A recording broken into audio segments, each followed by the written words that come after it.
que conhecemos sobre esta imensidão azul? Apesar de ser o garante de vida na Terra, sabemos muito pouco sobre o oceano. Tal como no ar, debaixo d'água também não existem fronteiras. Tudo o que fazemos num ponto pode chegar ao outro lado do mundo.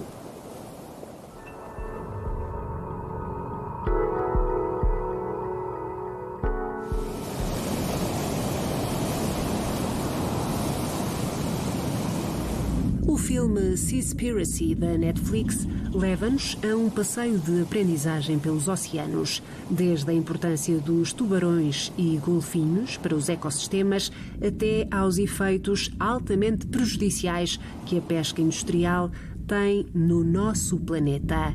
A pensar nos mais novos, foi criado há 3 anos o Kids Dive, um projeto com o objetivo de alertar para a urgência de proteger o meio marinho e a biodiversidade. Começámos com um projeto que começou por nem se chamar Kids Dive, começou por ser um projeto que era uma forma de mostrar o que é o mergulho a esta rapaziada mais jovem, e aquilo que acabou por acontecer foi que o retorno que tivemos das primeiras edições que fizemos, e era só uma ediçãozinha de mergulho, era só levá-los a mergulhar, a fazer umas bolinhas debaixo d'água, como nós costumamos dizer, o retorno foi tão bom que nós pensámos por que não juntar uma componente científica e aproveitar esta parte do mergulho para ser, digamos, o veículo de transmissão desta informação científica. Fruto da sua experiência em mergulho, Frederico decidiu transmitir aos alunos informações importantes sobre a conservação dos oceanos. Aquilo que é mais interessante neste projeto e que é mais inovador neste projeto Kids Dive são as coisas que eles fazem dentro da água. Ou seja, nós levamos-los a mergulhar, infelizmente, e quase sempre não é possível levá-los no mar, portanto temos que o fazer numa piscina. Portanto, isto assemelha-se a um batismo de mergulho numa piscina, que é uma coisa bestialmente interessante, diria eu. Talvez para quem experimenta pela primeira vez não seja desinteressante. Estar debaixo d'água sem ter que ficar acima a buscar ar, com uma garrafinha a respirar pelo regulador, já de si é interessante. Mas aquilo que nós tentámos fazer foi transformar aqui, fazer um bocadinho de enriquecimento ambiental da própria piscina. E então num canto da piscina temos uma floresta de algas, que é feita com aqueles noodles que usam na hidroginástica. Depois no outro temos uns hula-hoops, em que em alguns eles conseguem passar por dentro do hula-hoop e no outro há uma película de plástico. Então o plástico é transparente debaixo d'água. E nós não conseguimos ver o plástico debaixo d'água da mesma maneira que conseguimos ver fora d'água. E é esse despertar dessas experiências subaquáticas, digamos assim, ok, então espera lá, se eu não consigo ver o plástico, então já percebo porque é que às vezes os animais também não conseguem ver o plástico ou distinguir o plástico de outras coisas que vêm debaixo d'água. O programa conta com várias parcerias que disponibilizam workshops. Entre elas estão o Oceanário de Lisboa, a Associação Portuguesa para o Lixo Marinho e a National Geographic. Eu já participei neste projeto, tive a sorte de participar neste projeto 3 anos, com turmas completamente diferentes, alunos com perfil completamente diferente, e este projeto é um projeto muito eclético e é um projeto que é gerido por pessoas com uma criatividade gigante que conseguem adaptar a todos os tipos de público aquilo que fazem, e portanto isto é muito cativador. É um projeto onde não há os bons e os maus alunos, onde está toda a gente envolvida, está tudo a trabalhar com a mesma dedicação e com o mesmo entusiasmo. Isto não é fácil, e houve um ano, por exemplo, aqui na escola que tivemos uma turma de 12º ano e uma turma de 6º, que é uma mistura complicada, e isso não se notou em ponto nenhum do projeto. Pelo contrário, os alunos interagiram muito bem uns com os outros.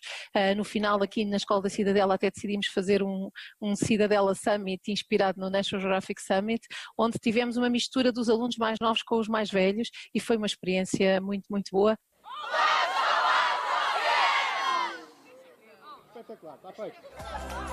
Dirigido a jovens dos 8 aos 17 anos de idade, o mergulho virtual com máscaras em cartão reciclado aconteceu em grupo.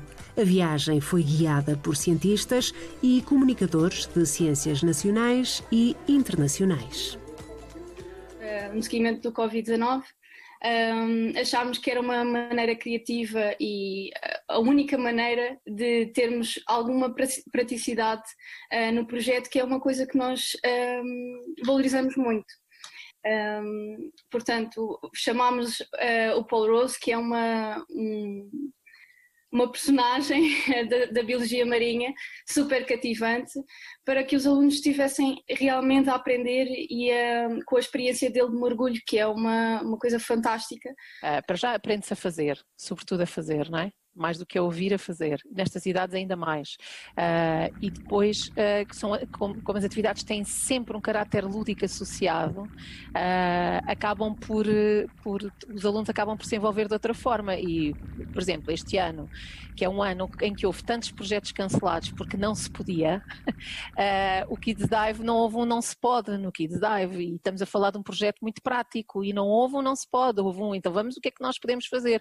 E esta equipa fantástica teve a ideia de vamos lá fazer um mergulho virtual, e estava outro dia a conversar aqui com os meus alunos, e estávamos a falar desta questão, que é o que é que o virtual nos trouxe que nós não tínhamos antes, porque o virtual não nos trouxe só coisas más, também trouxe coisas boas, e este mergulho virtual, por exemplo, uma das questões que estávamos a falar, e aqui o Diogo e a Frederica podem contar isto na perspectiva deles melhor do que a minha, mas uma das coisas que falávamos era, olha, conseguimos fazer um mergulho no gelo, que era uma coisa que nunca faríamos aqui, porque aqui não há gelo. Costumo mergulhar no verão, por apneia, por isso já tinha um bocadinho esta experiência. Claro que nunca mergulhei na Antártida, por isso para mim também foi uma novidade, mas eu já conhecia um bocado o ambiente marinho, mas o que me interessou mais foi mesmo a parte das palestras, que achei extremamente importante, e a dimensão internacional que os organizadores conseguiram manter, porque eu acho que é importantíssimo e foi incrível conseguirem manter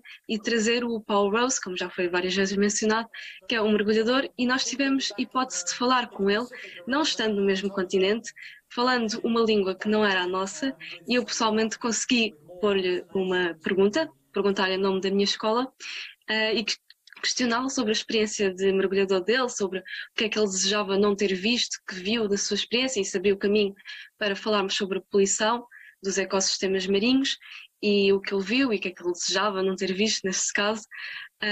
E eu acho que essa parte foi extremamente importante. O que eu mais gostei foi mesmo a introdução da tecnologia na aprendizagem. No meu caso foi o meu primeiro mergulho, quer virtual, quer real, e em termos de mexer com a realidade virtual só tinha usado para jogos, portanto poder usar a realidade virtual para aprender qualquer coisa foi ótimo. Eu gostei imenso, foi algo que fiz, estar ali com os óculos a girar na cadeira, e depois olhava para baixo e tinha um golfinho a passar, e depois olhava para o lado e tinha outra coisa a passar, e tinha tudo à minha volta, e estávamos nós todos na sala, todos a girar nas cadeiras e a olhar e a comentar. E foi um momento engraçado. Sim.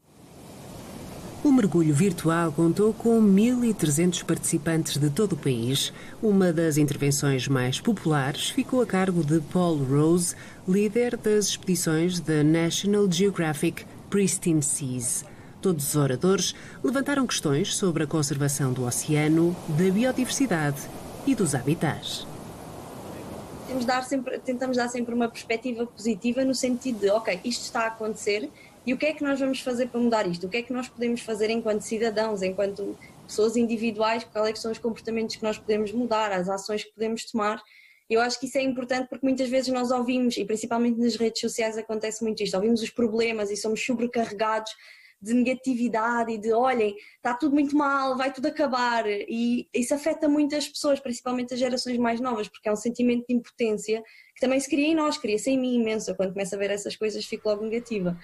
Mas a verdade é que há muitas coisas que podemos fazer para mudar o rumo das coisas, e acho que o Kids Dive está aqui a ajudar a transmitir a ciência, a transmitir este conhecimento que às vezes não é tão fácil de aceder por pessoas que não estão neste meio. Isso é uma coisa que também é um problema no mundo da ciência, e que eu acho que o Kids Dive também ajuda bastante, que é, olhem, nós estamos aqui, pegamos na vossa mão, vamos levar isto a bom porto, tem aqui estas soluções, trabalhem connosco e vai correr tudo bem.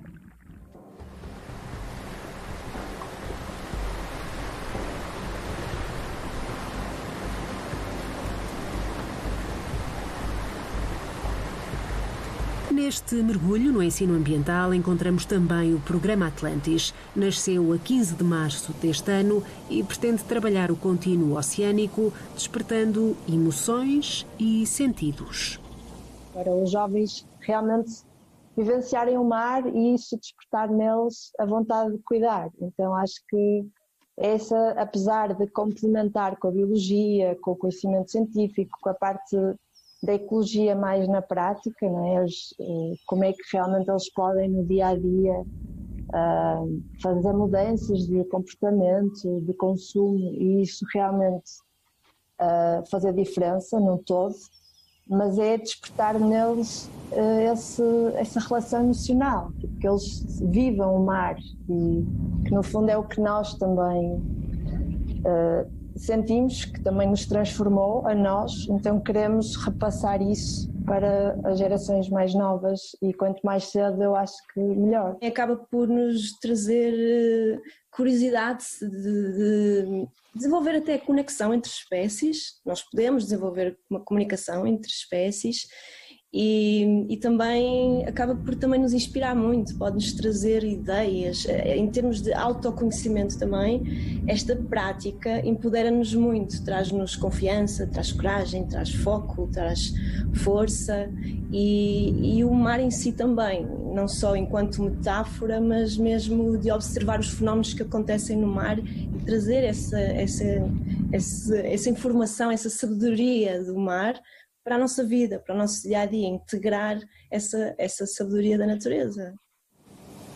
É o primeiro projeto de educação ecológica subaquática para escolas em Portugal.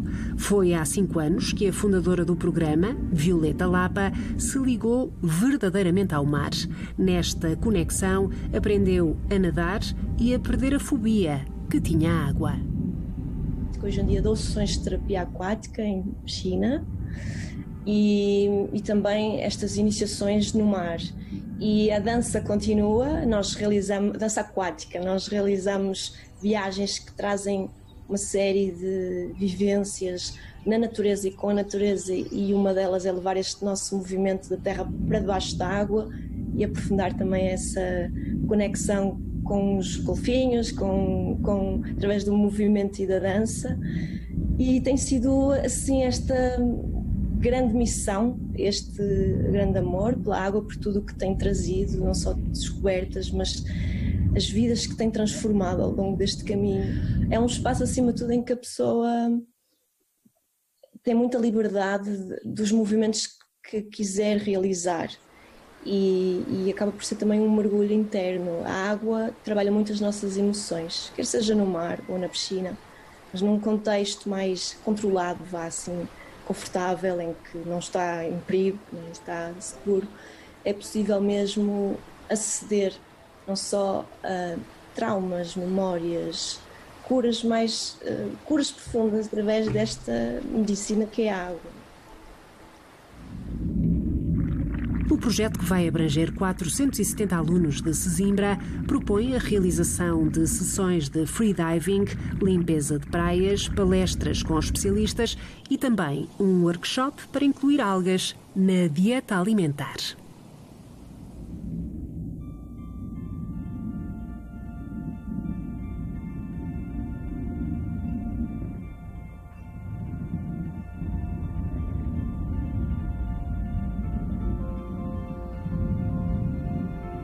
No Oceanário de Lisboa, encontramos a exposição de florestas submersas. Trata-se do maior Nature Aquarium do mundo, criado pelo mestre de aquariofilia de água doce japonês. Foi uma obra criada por Takashi Amano, foi a sua última obra e a maior de todas, isso muito nos orgulha. Para além disso, é enriquecida ainda com uma banda sonora do Rodrigo Leão, que cria ali toda uma envolvência fantástica. Estão representadas espécies de vários locais do planeta. Está tudo exatamente criado como o seu criador assim o imaginou. E é uma maneira de alertar para a problemática da desflorestação e para as ameaças às florestas tropicais, que são um ecossistema muito importante, é o ecossistema terrestre onde existe maior biodiversidade e que está altamente ameaçado, quer pelas alterações climáticas, quer pelas ações humanas. E então é também uma forma de que nós encontramos, aqui através da exposição Florestas Submersas by Takashi Amano, de alertar para este problema, porque para além de conhecerem as espécies de peixes que naquele caso estão ali naquele aquário, ou as espécies ou espécies de plantas que também lá estão, toda a envolvência, abordamos os sons, as ameaças, quais são, aquilo que as florestas nos dão, é todo um conjunto de informação que os nossos visitantes podem recolher, para além de toda, como eu já disse, a envolvência que é ali criada, que dá-nos quase um exaltar das emoções. O aquário, com 40 metros de comprimento, onde 160 mil litros de água doce banham 4 toneladas de areia, 25 toneladas de rocha vulcânica dos Açores, 78 troncos de árvores da Escócia e da Malásia, 46 espécies de plantas aquáticas e mais de 10 mil peixes de 40 espécies tropicais de água doce. Entre eles descobrimos os coloridos cardinal tetra e o semi-transparente camarão amano. A par desta exposição, há temas sobre as alterações climáticas pensados para alunos desde o pré-escolar até ao ensino secundário. Desde transformar os mais pequeninos do pré-escolar e do primeiro ciclo em doutores que vão tratar um oceano, um planeta que está com febre, por exemplo, e é uma maneira diferente de abordar o tema, até aos mais velhos ser um pouco mais de fazê-los pensar, lhes dar o conhecimento e eles próprios chegarem aos seus comportamentos que devem alterar. Nós muitas vezes falamos para as crianças, mas estamos a falar até para os pais, por exemplo, substituir em casa as luzes por luzes LED, ou seja, conceitos simples, até ao nível da alimentação, por exemplo, variar as espécies que comemos, as espécies de peixe, não estar sempre a comer a mesma espécie, variar as espécies, não consumir espécies ameaçadas e consumir espécies que são certificadas, em que a sua pescaria é certificada, são tudo escolhas simples que podemos fazer no nosso dia-a-dia e que estão a contribuir para a sustentabilidade do planeta. Com estas exposições, a grande missão do Oceanário é educar e aliciar os visitantes para um universo precioso, o da origem da vida.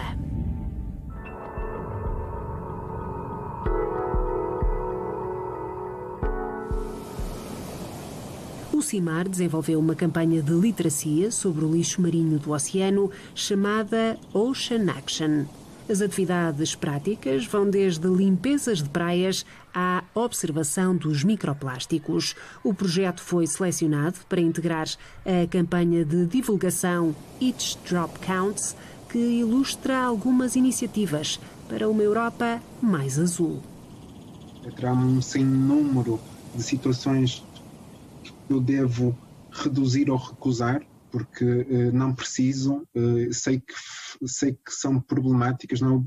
O balão lançado para a atmosfera é um bom exemplo de algo que é feito por falta de informação. Uma pessoa que, a partir do momento em que sabe que um balão lançado para a atmosfera facilmente pode vir a cair no mar, facilmente pode vir a ser ingerido por uma espécie marinha que vai morrer, isso, obviamente, a consciência, a partir do momento em que nós temos esta informação, vai fazer com que a maior parte das pessoas deixe de querer lançar balões. Né?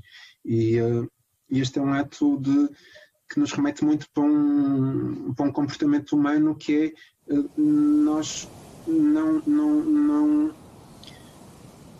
não estamos atentos ao que acontece a seguir ou antes de cada atitude, não é? O balão vai para a atmosfera e nós deixamos de ser responsáveis por ele. As maiores vítimas destes materiais que acabam no mar são as tartarugas marinhas, que confundem os balões com alforrecas e morrem de obstrução intestinal, asfixia e inanição. Estes hábitos de deixar de colocar lixo no chão porque vai parar a uma sarjeta que está ligada às águas pluviais, que não tem nenhum filtro e vai parar ao mar. Não colocar uma cotonete na sanita porque pode ir parar ao rio e vai parar ao mar. Todas estas questões, não é, que a partir do momento em que nós temos esta informação, podemos tomar as atitudes corretas. Então, há coisas que a maior parte das pessoas não sabem e os hábitos normais estão profundamente errados. Por exemplo, a limpeza dos passeios, em que a maior parte das pessoas limpa com água e vassoura e varre para uma sarjeta. Está completamente errado, porque tudo o que vai parar a uma sarjeta ou um bueiro vai parar a uma linha de água, não vai parar a uma estação de tratamento de água. O aumento da temperatura dos oceanos promove a acidificação das águas do mar. Resulta em graves consequências para espécies como o peixe limpador, Labroides dimidiatus e o peixe Naso elegans. De acordo com um estudo divulgado pela Faculdade de Ciências da Universidade de Lisboa, foram descobertas alterações a nível dos neurotransmissores no cérebro, causando mudanças no comportamento destes peixes. Vários estudos têm vindo a detectar uma diminuição grave da biomassa das pescas nos oceanos. Há estudos que indicam que teremos cerca de 75% dos estoques piscícolas sobreexplorados e que a este nível de diminuição da biomassa de pescas, provavelmente perto de 2050 estaremos um limiar da ruptura das pescas no oceano, da maior parte das espécies que se pescam no oceano. Todos sabemos o impacto prejudicial que o plástico tem nos oceanos. Embora raramente discutidos, as redes e os equipamentos de pesca constituem uma quantidade significativa da poluição de plástico. Atualmente representam 46% dos resíduos observados, o maior amontoado de lixo flutuante no mundo, localizado a norte do Oceano Pacífico. Todas as artes de pescas têm um impacto grande tanto no fundo, no próprio fundo marinho, dependendo da zona onde fica e com as correntes e marés que acaba por deslocar-se e danificar habitats também. Muitas vezes as redes são muito grandes e acabam por cobrir uma zona extensa e, além do impacto no próprio fundo, tem um impacto na vida marinha. As artes de pesca foram feitas para capturar animais, para capturar peixe, e então acabam por continuar com essa finalidade mesmo sendo artes fantasma. Por isso, durante muito tempo, continuam a capturar animais. E mais do que isso, sendo um ciclo onde os animais acabam por lá ficar presos, acabam por atrair outros que os vão tentar comer, não é? E então acaba por ser um ciclo de morte, acaba por ser um ciclo em que muitas espécies acabam por ir ficando e sucumbindo nessas artes de pesca.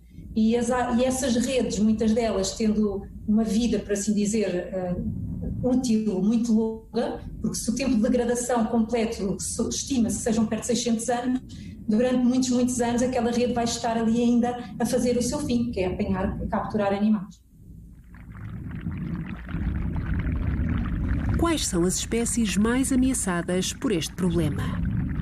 Podemos falar de todas, até desde as espécies de algas e de outras que são fixas às rochas e acabam por sofrer os danos, mas estamos a falar desde muitas estrelas do mar que acabam por ser capturadas. Quando recolhemos este tipo de artes, vêm muitas estrelas do mar, ou fiuros, vêm ouriços, este tipo de animais, assim como muitos peixes. E depois depende da dimensão da rede e do estado em que está, acabam por apanhar animais mais pequenos, mas também temos impactos em animais grandes, como em baleias, tubarões, golfinhos, que também ficam presos nestas redes. Por isso podemos mesmo dizer que é transversal a todos os animais e a todo o biota marinho.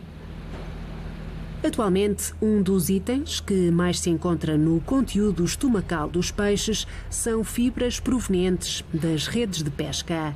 Qualquer tipo de plástico demora muito tempo a degradar-se, mas as redes pescatórias foram criadas para resistirem no meio marinho e estima-se que tenham um tempo de degradação de 600 anos. A verdade é que sim, temos muitas artes de pesca, muitas redes de pesca perdidas no oceano. A maior parte delas são mesmo perdidas, não são um resíduo que seja feito propositadamente, até porque é um custo que há para este tipo de atividade. A atividade da pesca, não é? As redes de pesca, as artes de pesca têm um custo para eles é o seu material de trabalho é valioso. Não é propositadamente, se bem que sim existem casos e relatos de casos que ao estarem danificadas, em vez de trazerem para a terra e deitarem no sítio correto, tiram borda fora, mas na grande maioria são porque, pelo estado do tempo, temporais, ficam presas no fundo marinho, em rochas, e realmente não há outra solução ou ficam mesmo perdidas.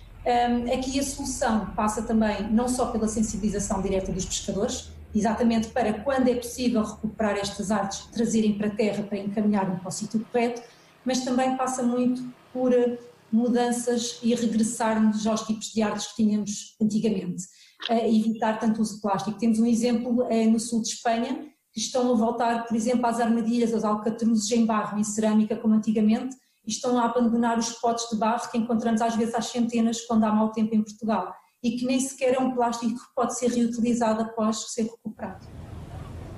Em Portugal, a DOCA Pesca tem implementado um projeto para trabalhar com os pescadores. A ideia é ajudar na gestão de resíduos a bordo e na recuperação do lixo, não só o que é produzido, mas também o que é capturado nas redes. Este problema não é só uma ameaça para os animais e para o ambiente, é também um problema grave para os mergulhadores e embarcações que acabam por ser apanhados por estas armadilhas fantasma. Existem outros tipos, por exemplo, temos as armadilhas, os covos e as armadilhas, que é outro tipo de estrutura. Muitas vezes eles são compostos por ferro e redes de plástico, outras vezes por um plástico, como eu disse, uns potes pretos que acabam por nem sequer ser recicláveis, mas temos outros como as próprias boias sinalizadoras, cabos, e essas muitas vezes algumas são feitas de esferovite, que têm ainda a particularidade de se desfazerem, não é? E se partirem em pedacinhos de esferovite intermináveis e que acabam também nos nossos areais. Esses sim dão mais à costa do que propriamente estas artes que acabam por afundar e às vezes não dão tanto na praia, à costa, a não ser com o tempo, com tempestades, são mais encontradas mesmo no fundo do que propriamente nas praias. Já o esferovite, que vem da origem também da pesca, é um problema e que existem projetos também a abordar esse problema e a tentar arranjar soluções para tentar substituir tudo o que é feito de esferovite, porque está sempre no top 5 o esferovite em todas as ações que se faz. Já existem tantas soluções também já identificadas e depois essa implementação e essa transição é o problema. E isto não depende só da vontade própria, porque depois há uns que fazem, os outros não, depois há sempre, não é? Tem uns que têm custos, outros não. É preciso também haver aqui um bocadinho de, se calhar, não digo uma legislação e uma obrigatoriedade, mas se calhar um apoio também a nível de regras de implementação, ou pelo menos de boas práticas e de exatamente a literacia também deste tipo de comunidades e deste tipo de atividade.